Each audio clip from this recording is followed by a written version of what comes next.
Hello, everyone. It's Dr. Vasquez, your doctor in criminal justice, bringing you another criminal justice topics video. In this video, we will be discussing an active shooting that happened today at a local church in Birmingham, Alabama. We will also be discussing anti-LGBTQ slurs that happened here in the DMV area.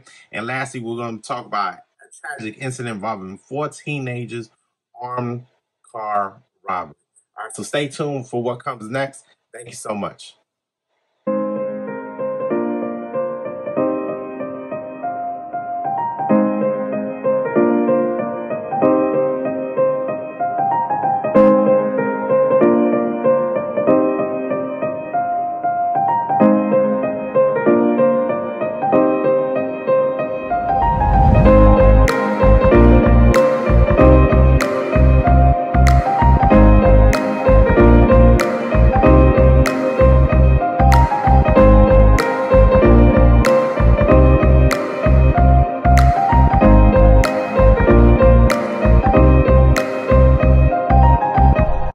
All right, welcome back, everybody. So let's get started with this active shooter. Like I said, it happened in Birmingham, Alabama, after 6 o'clock.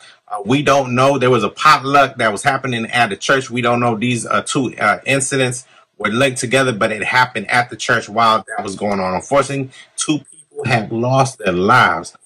So I'm bringing this topic up, or I'm bringing this incident up because, again, it's repetitive, it's continuous, it's not going anywhere.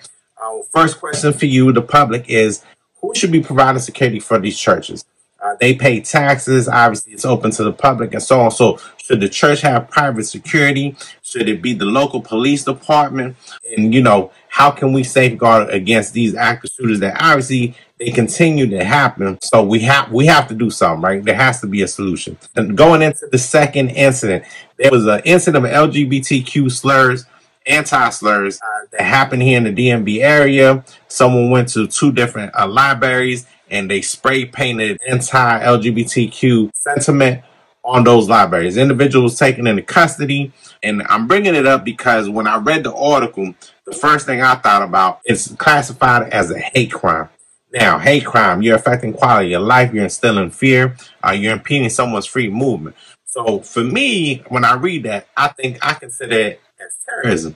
So my question to you is, do you believe anytime it's an anti-LGBTQ act, sentiment, slur, whatever have you, should it have the same level of significance of punishment as a terrorism crime? Because remember, if we deal with terrorism, those punishments are through the roof.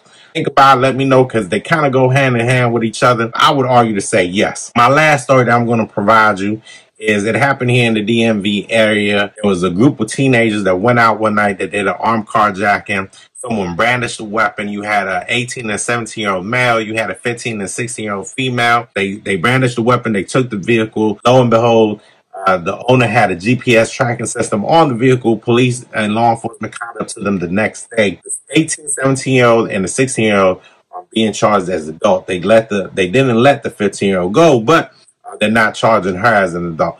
My first question to you is, do you believe everyone should be charged as an adult or everyone should be charged as a juvenile? That is the first one.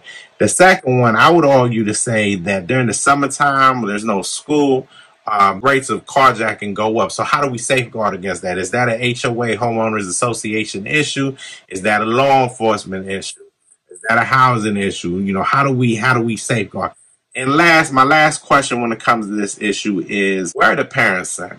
You know, a lot of times we discuss the criminal justice system has to get involved. There should be more policing. There should be more proactive policing, intelligence-led policing. My question is, at what level do you start getting the parents involved and say, okay, well, why are your children doing here, going there? Should the parents be held accountable? We saw an incident, an active shooting incident, I believe it's in Michigan, where they brought up charges on the parents because they had purchased the weapon for the individual. So at what time do you get them involved? At what time do you hold them accountable for the actions of their children, especially if they're brandishing a weapon, placing a scare God in someone's heart? All right, that's your video for today. Let me know what you think. Let me know what you think about the active shooter. Like I said, 2 people lost their lives, unfortunately. They took the shooter into custody. How do we safeguard our churches that are soft targets that we know have no type of security, anti-LGBTQ slurs, should that be classified as terrorism? It's classified as a hate crime. And lastly, with the carjackings, how do we differentiate at what point we charge you as an adult and what point you're charged as a juvenile? Thank you so much for listening. Have a good day.